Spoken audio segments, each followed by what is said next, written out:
ये चित्र वर्ष 1962 का है। दावा किया जाता है कि इस चित्र में इंदिरा गांधी अपने गहने भारतीय सेना को दान कर रही हैं। उन दिनों चीन के साथ युद्ध की स्थितियां बनी हुई थीं। इंदिरा के पिता जवाहरलाल नेहरू की गलत नीतियों के कारण पूरा देश गंभीर संकट में था। और अब ये वीडियो देखिए।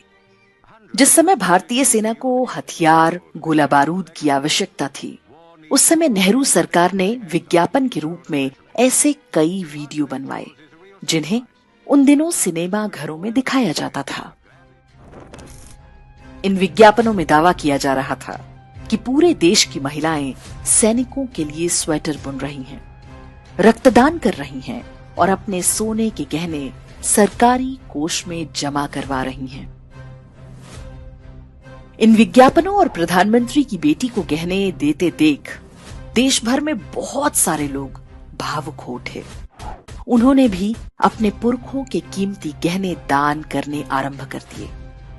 डिफेंस इंडिया फंड के नाम से चलाए गए इस अभियान में कुल 22 करोड़ रुपए नकद और अन्य वस्तुओं के रूप में जुटे थे। धन संग्रह का ये अभियान अभी आरंभ ही हुआ था कि चीन ने युद्ध विराम की घोषणा कर दी। युद्ध बंद होने के बाद ये धन कहां और कैसे खर्च हुआ, कभी किसी को पता नहीं चल पाया। कुछ वर्ष पहले ही शोध संस्था ऑब्जर्वर रिसर्च फाउंडेशन के एक फेलो ने दावा किया कि भारतीयों से युद्ध के नाम पर जुटाए गए सोने के गहने आज भी रिजर्व बैंक के खजाने में पड़े हुए हैं। चीन युद्ध जिन क्षेत्रों में हो रहा था, वहां 0 डिग्री से कम तापमान होता है। विज्ञापनों में जो स्वेटर दिखाए गए थे, वैसे भी सैनिकों के किसी काम के नहीं थे। सोने के लिए गांधी परिवार की हवस का असली दृश्य वर्ष 1975 में आपातकाल के समय देखने को मिला। तब इंदिरा गांधी ने राजस्थान और मध्य प्रदेश समेत देश भर के कई राजघरानों पर छापे मरवाए थे। विशेष रूप से जयपुर की महारानी गायत्री देवी और ग्वालियर के सिंधिया घराने को निशाना बनाया गया। जयपुर की महारानी गायत्री देवी बहुत आकर्षक और गरिमामयी व्यक्तित्व वाली महिला थी।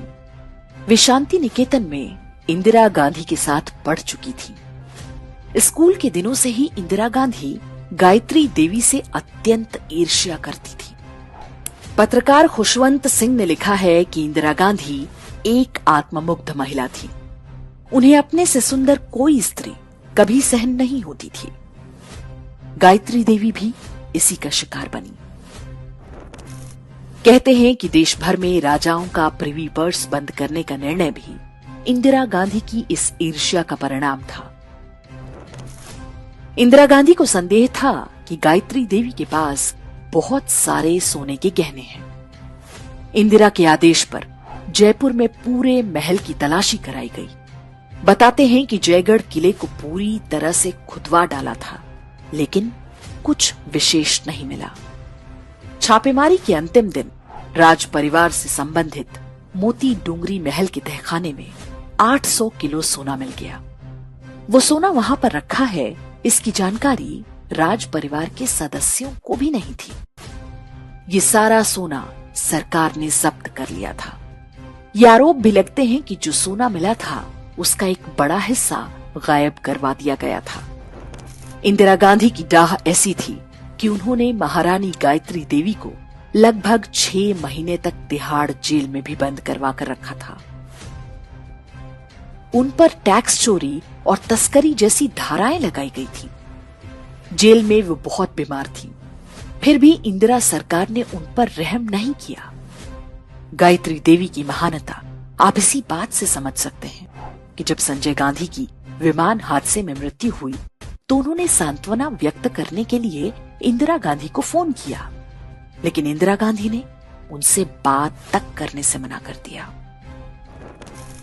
तो जब प्रियंका गांधी वाड्रा कहती हैं कि उनकी दादी ने देश के लिए अपना सोना दान दे दिया था, तो आप स्वयं अनुमान लगा सकते हैं कि सच क्या रहा होगा। 55 सालों के लिए कांग्रेस की सरकार रही है। किसी ने आपसे सोना छीना, आपके मंगलसूत्र छीने। इंदिरा गांधी ने अपना सोना, जब जंग हुई थी, अपना सोना देश को दिया। चीन युद्ध के लिए सोना देने का ड्रामा हो या सोने के लिए राजघरानों पर अत्याचार, ये सारी घटनाएं नेहरू गांधी परिवार और उसके वारिसों की मानसिकता को बताती है। कुछ प्रश्न हम भारत के लोगों पर भी खड़े होते हैं। हमने ऐसे परिवार और उनकी पार्टी को इतने दशकों तक अपने सिर माथे पर बिठाए रखा।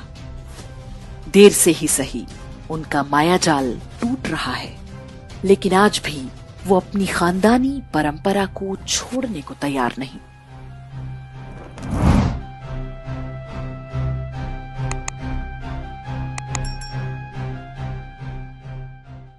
इंडेक्स ऑनलाइन के वीडियो समाज को समर्पित हैं। आप इनको डाउनलोड करके जैसे चाहे वैसे प्रयोग कर सकते हैं। चाहे तो आप हमारे टेलीग्राम चैनल से जुड़ सकते हैं। वहां सारे नए पुराने वीडियो आपको मिल जाएंगे। हमारे सोशल मीडिया लिंक हर वीडियो के डिस्क्रिप्शन में होते हैं। हमारा एकमात्र उद्देश्य हिंदू समाज को जागृत और एकजुट करना है। इसमें सहभागी बने। धन्यवाद।